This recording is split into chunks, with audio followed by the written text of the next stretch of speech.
Guys, welcome to గల్లీ friend show. ఇప్పుడు ఏంటంటే మన సబ్స్క్రైబ్స్కి ఉగాది సెలబ్రేషన్స్, ఉగాది పచ్చడి చేసినాము. అది ఎలా ఉంది చూద్దాం పదండి.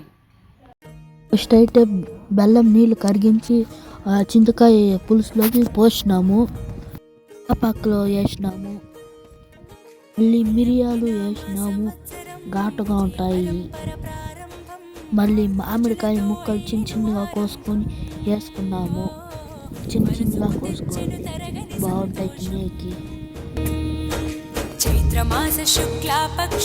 ఉగాది పచ్చడి రెడీ. ఫస్ట్ అయితే దేవునికి పెట్టేసినాము. దేవునికి పెట్టి మళ్ళీ మనమందరూ తిందాము.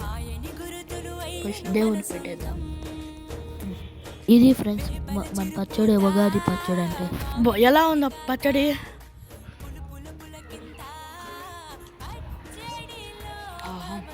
మన తెలుగు సాంప్రదాయం అంటే ఇదిరా, సూపర్గా ఉంది.